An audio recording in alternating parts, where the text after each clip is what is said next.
প্রকার ভিসা লাগবে না, কোনো প্রকার পাসপোর্ট লাগবে না। আমি এখন ভারতে ঢুকে যাব।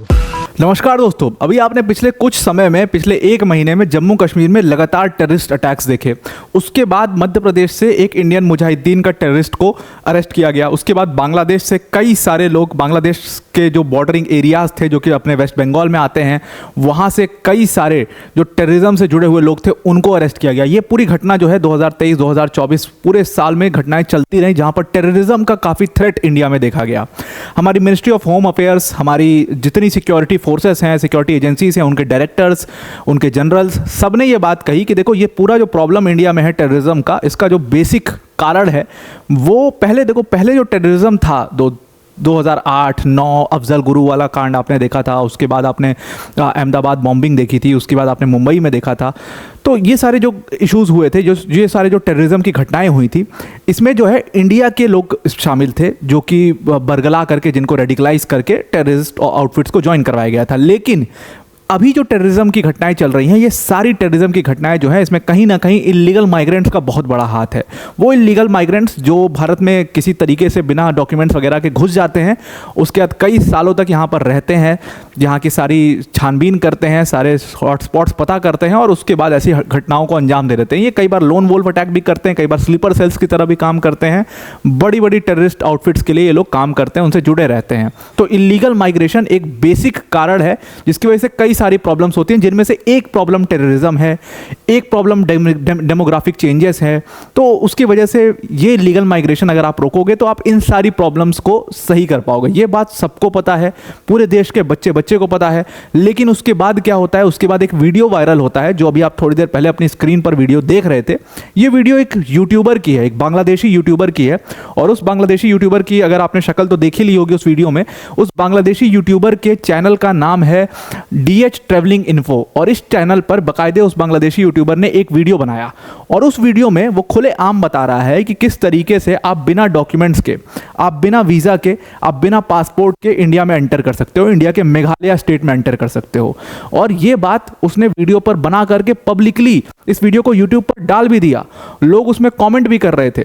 वो एग्जैक्टली जो जिस डिस्ट्रिक्ट में खड़ा था वो सिलहट डिवीजन के अंतर्गत आता है। सिलहट डिवीजन जो कि बांग्लादेश का एक बहुत बड़ा डिवीजन है, उसमें जो डिस्ट्रिक्ट सुनामगंज पड़ता है, वहां पर वो खड़ा था, सुनामगंज डिस्ट्रिक्ट में।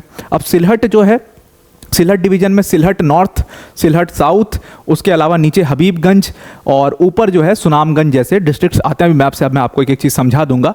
तो वहाँ पर वो सुनामगंज के थ्रू रोड जा रही है। वो रोड को दिखा रहा है ऐसे कि देखो ये रोड जा रही है और ये बॉर्डर की तरफ जाएगी, और जो ये बॉर्डर की तरफ जाएगी वहाँ पर आपको BSF चेक करेगी। तो BSF वहाँ पर खड़ी मिलेगी आपको, BSF आपको चेक करेगी। लेकिन आपको अगर बिना डॉक्यूमेंट्स के, बिना वीज़ा के या बिना किसी चेक के जाना है, बांग्लादेश से आपको भारत के अंदर में जाना है, मेघालय स्टेट में एंटर करना है, तो सिंपली आप इस रोड को लीजिए। और उसके बाद वो जंगल के थ्रू बाकायदे जाते हुए दिखाता है, एक जगह दिखाता है, वहाँ पर बड़ा सा बोर्ड लगा हुआ है, उस बोर्ड से आपको कट लेना है और कैसे जाना है और कैसे आप इंडिया में एंटर कर पाओगे। वो पूरी वीडियो में इंडिया में एंटर करके दिखा देता है। और अब जैसे ये वीडियो वायरल होती, जैसे ये वीडियो पब्लिक डोमेन में आती है, लगातार ये वीडियो कल से वायरल हो रही है, और उसके बाद इंडिया की इंटरनल सिक्योरिटी के ऊपर एक बहुत बड़ा ये सवालिया निशान है। मतलब एक क्वेश्चन ये है कि एक यूट्यूबर को पता है कि किस तरीके से इलीगली बिना डॉक्यूमेंट्स के इंडिया में एंटर किया जा सकता है, लेकिन ये क्या हमारी सिक्योरिटी फोर्सेस को ये सवाल नहीं पता है, ये बात कि कैसे इलीगली ये लोग एंटर करते हैं, उन एरियाज़ को ब्लॉक करने की कोशिश करें, वहाँ पर ज़्यादा सिक्योरिटी लगाएं। तो यही सारी चीज़ें जो है, यही सारे जो संशय हैं, ये एक बहुत बड़ा सवालिया निशान भारत की इंटरनल सिक्योरिटी पर खड़ा करते हैं। और उसके बाद आप ऐसी टेररिज्म की घटनाएं जो हैं वो लगातार देखते रहते हो। अगर आपको मैप से मैं समझाऊं, जो मैंने बोला था कि ये सुनामगंज डिस्ट्रिक्ट में पड़ा हुआ है, अब देखो यहाँ पर ये रेड कलर के जो पूरा जो मार्क्ड एरिया है, ये बांग्लादेश है। और बांग्लादेश का जो ऊपर का ये वाला बॉर्डर आपको दिख रहा होगा, ये एरिया जो दिख रहा होगा, ये सिलहट डिवीज़न है पूरा। और सिलहट डिवीज़न की जो बाउंड्री है वो मेघालय स्टेट से लगती है।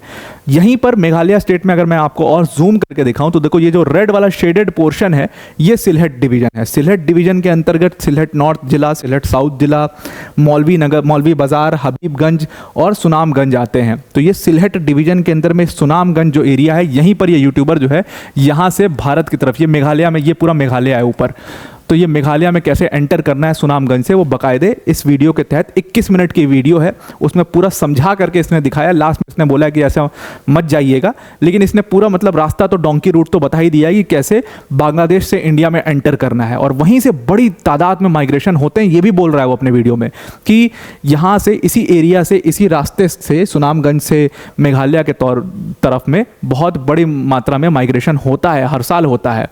अब आपको देखा है कि ये जो वीडियो है इसमें हमारी जो बॉर्डर्स हैं इंडिया बांग्लादेश के, इसी कारण से इसी इलीगल माइग्रेशन की वजह से इन बॉर्डर्स को बैरिकेड कर दिया गया। जो वीडियो अभी आप देख रहे होगे अपने स्क्रीन पर, यहाँ पर साफ साफ दिखाई दे रहा होगा आपको कि इंडिया और बांग्लादेश के बॉर्डर्स जो है वो पूरी तरीके से बैरिकेटेड है, और बैरिकेटेड बॉर्डर्स को बता भी रहा है कि यहाँ पर आपको BSF मिलेगी, मेन रोड है, ये बॉर्डर है, ये बिल्कुल मेघालय की तरफ ये रोड जाती है, लेकिन यहाँ पर आपको BSF मिलेगी। फिर नीचे जा करके दिखाता है कि कैसे 4 वहाँ पर टनल बने हुए हैं जो अनगार्डेड टनल्स हैं, खुलेआम आप वहाँ उन टनल्स को क्रॉस करके भारत में एंटर कर सकते हो, कोई दिक्कत नहीं होगी आपको।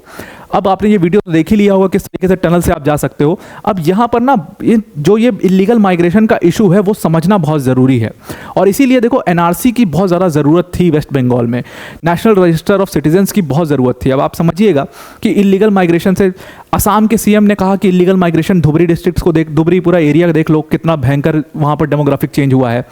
उसके बाद मैंने आपको वेस्ट बंगाल के ऊपर एक पूरी डेडिकेटेड जब वीडियो बनाई थी, उसमें मैंने आपको दिखाया था कि नॉर्थ दिनाजपुर जो वो वाला कांड हुआ था जहाँ पर उस पर्सन ने वो एक लेडी को बहुत बुरी तरीके से पीटा था, और एक आदमी था उसको भी बहुत बुरी तरीके से पीटा था। उसके बाद वहाँ पर वो वीडियो वायरल हो जाता है, फिर उसको अरेस्ट किया जाता है। नॉर्थ दिनाजपुर की ये सब घटनाएं थी। नॉर्थ दिनाजपुर कितना डिस्टर्ब्ड एरिया है। नॉर्थ दिनाजपुर के अलावा भी जो जितने भी बॉर्डरिंग एरियाज हैं बांग्लादेश को जो बॉर्डर करते हैं वेस्ट बंगाल के एरियाज, वो सब कितने डिस्टर्ब्ड हैं। वहाँ पर ज़बरदस्त डेमोग्राफिक चेंज हुआ है। तो बांग्लादेश की वजह से यहाँ पर कई सारे स्टेट्स जो हैं वो इसमें परेशान है। जैसे त्रिपुरा इशू है, जैसे आपको अगर मैप से दिखाया जाए तो यहाँ पर जितने स्टेट आप देखोगे त्रिपुरा का इशू है। त्रिपुरा के अलावा अगर आप देखोगे तो मेघालय परेशान है, असम परेशान है, उसके बाद वेस्ट बंगाल तो है ही परेशान। तो वेस्ट बंगाल में ज़बरदस्त डेमोग्राफिक चेंज है, और उसके बाद असम में ज़बरदस्त डेमोग्राफिक चेंज है, उसके बाद मेघालय में ज़बरदस्त डेमोग्राफिक चेंज है। और इस इलीगल माइग्रेशन की वजह से कई सारे इशूज़ इंडिया में हो रहे हैं। वेस्ट बंगाल में इशू हो रहा है, ज़बरदस्त हो रहा है। हमेशा दंगा जैसा माहौल रहता है, कोई भी छोटी घटना होती है दंगे में बदल जाती है। बहुत सारे ऐसे किस्से आपने सुन लिए होंगे वेस्ट बंगाल के बारे में। मणिपुर में जितना वायलेंस हो रहा है उसका एक बहुत बड़ा कारण, मणिपुर के CM ने खुद इस बात को कहा, खुद इस बात को एक्सेप्ट किया कि इसका बहुत बड़ा कारण जो इलीगल माइग्रेशन है उसकी वजह से ये मणिपुर का पूरा जो बेसिक इशू है वो इलीगल माइग्रेशन की वजह से ही है। मैंने मणिपुर के ऊपर भी एक पूरी डेडिकेटेड वीडियो बनाई थी जिसमें मैंने आपको समझाया था कि किस वजह से, किस इलीगल माइग्रेशन की वजह से वहाँ पर ये इशूज़ जो है 2 कम्युनिटीज़ के बीच में हो रहा है और क्या क्या इशूज़ हैं वहाँ के। तो उसी तरीके से यहाँ पर इसी इलीगल माइग्रेशन की वजह से कई सारे इशूज़ हैं, लेकिन उनको रोकने के लिए जो हमें सावधानी बरतनी चाहिए वो हम बिल्कुल भी नहीं बरतते हैं, और इसीलिए हमारे इंडिया की इंटरनल सिक्योरिटी पे एक बहुत बड़ा सवालिया निशान होता है। और इसके बाद आपको कई सारी टेररिज्म की घटनाएं भी देखने को इसमें मिलती हैं। अब जैसे ही अब ये बात ना मैंने आपको जैसे स्टार्टिंग में बताया कि ये बात बच्चे को पता है कि इलीगल माइग्रेशन से होने वाली प्रॉब्लम्स क्या हैं। आपको पता है कि इलीगल माइग्रेशन से डेमोग्राफिक चेंज होगा, और उसका सीधा इंपैक्ट कहाँ पे पड़ेगा, उसका सीधा इंपैक्ट इलेक्शंस पे पड़ेगा। आज की डेट में आपको कोई डॉक्यूमेंट अगर बनवाना है, सपोज आप इलीगल माइग्रेंट हो, आप इलीगली घुस गए हो भारत, जैसे ये रास्ता दिखाया आप घुस गए भारत के अंदर में, तो आप किसी गांव में रह लीजिए 2-3-4 साल तक छुप करके, 4-5 साल तक आप रहिए। आपके गांव का जो प्रधान है, जो जिस ब्लॉक में आपका गांव, जिस ब्लॉक के अंतर्गत आपका गांव आता है, ब्लॉक प्रमुख लिख के दे देगा, प्रधान आपके गांव का लिख के दे देगा। आपके लिए कोई भी डॉक्यूमेंट बनवाना मतलब बच्चों का खेल हो जाएगा। और आजकल तो फेक सर्टिफिकेट, फेक डॉक्यूमेंट्स का तो वैसे भी दौर चल रहा है। अभी UPSC वाली पूरी कंट्रोवर्सी आपने देखी ही है, तो आप समझ सकते हैं कि क्या स्थिति है डॉक्यूमेंट्स की, कैसे फेक डॉक्यूमेंट्स भी बन जाते हैं, और रियल डॉक्यूमेंट्स भी बनवाना कोई बहुत मुश्किल का काम नहीं है इन इलीगल माइग्रेंट्स के लिए। तो ये एक इलीगल माइग्रेशन बहुत बड़ा चैलेंज है, और ये सिर्फ मैं नहीं कह रहा हूँ, ये बात हमारी मिनिस्ट्री ऑफ होम अफेयर्स को पता है। बाकायदे आप ये आर्टिकल देखिए, और ये 2-3 साल पुराना आर्टिकल है जिसमें वो बोल रहे हैं कि इलीगल माइग्रेशन जो है बहुत सबसे मेजर चैलेंज है इंडो बांग्लादेश बॉर्डर का, और इसकी वजह से इंडिया की इंटरनल सिक्योरिटी पर कई सारे सवालिया निशान खड़े होते हैं। लेकिन इसके बाद भी आपको एक यूट्यूबर बांग्लादेश का पूरा रूट दिखाता है, और वो बताता है कैसे इंडिया के बॉर्डर में घुसना है, और वो पूरी तरीके से अनगार्डेड बॉर्डर है, मतलब वो पूरा तरीके से वो टनल जो है वो अनगार्डेड है, वो पूरा जा करके दिखा रहा है कि देखो इसको क्रॉस करके ऐसे आप इंडिया में एंटर कर सकते हो, कोई दिक्कत नहीं होगी। खुले आम दिन दहाड़े हो रहा है ये सब कुछ, रात में नहीं हो रहा है, ये दिन में, मतलब आप देख रहे हो कि धूप है और उस धूप में ये लोग उसको क्रॉस कर रहे हैं। अब जैसे ही ये वीडियो ट्विटर पर गया, ट्विटर पर जाने के बाद ये वीडियो में बहुत ज़्यादा आउटरेज आया इस वीडियो पे। हालांकि उस पर्सन ने, जो DH ट्रैवलिंग जिसका चैनल है, उसने इस वीडियो को हटा दिया, लेकिन ये वीडियो ट्विटर पर तब तक वायरल हो चुका था। 21 मिनट का पूरा वीडियो था, उस वीडियो की कुछ क्लिपिंग्स मैंने भी आपको दिखाई दी। तो ये पूरा वीडियो जैसे ही ट्विटर पर पहुंचा, लोगों का आउटरेज दिखाई दिया और लोग यहाँ पर इंडिया की इंटरनल सिक्योरिटी के ऊपर, मिनिस्ट्री ऑफ होम अफेयर्स के ऊपर बहुत सारे सवालिया निशान खड़े कर रहे हैं। तो आई होप आपको ये पूरा आर्टिकल समझ में आ गया होगा और ये कितना ज़्यादा कंसर्निंग है इंडिया के इंटरनल सिक्योरिटी के लिए, ये भी आप समझ गए होंगे। अब वीडियो को एंड करने से पहले अनअकैडमी टीम की तरफ से एक बहुत बड़ी अनाउंसमेंट है। अगर आप UPSC CSC 2025 की प्रिपरेशन करना चाहते हैं तो अब अनअकैडमी ने आपके लिए राहें और ज़्यादा आसान कर दी है। मतलब जिस UPSC CSC की प्रिपरेशन में आपके 1.5-2 लाख रुपए तक खर्च हो जाते थे, उसमें अनअकैडमी ने बिगेस्ट एवर प्राइस ड्रॉप करके UPSC CSC की प्रिपरेशन फीस को, अपने बैच की फीस को सिर्फ और सिर्फ 29,999 का कर दिया है। मतलब इस बैच में आपको इंडिया की टॉप फैकल्टीज जैसे मृणाल सर, प्रतीक सर, सुदर्शन सर जैसी फैकल्टीज पढ़ाएंगी। प्लस इस बैच में आपको 1-to-1 मेंटोरशिप मिलेगा, जो आपके डाउट्स होंगे उसके लिए डेडिकेटेड डाउट सेशंस यहाँ पर रखे जाएंगे। हर लेक्चर का आपको PDF प्रोवाइड किया जाएगा। जितने भी आप मेंस के आंसर्स लिखते हो सबका इसमें इवैल्यूएशन किया जाएगा, एक भी आपका अनइवैल्यूएटेड कॉपी नहीं रहेगा।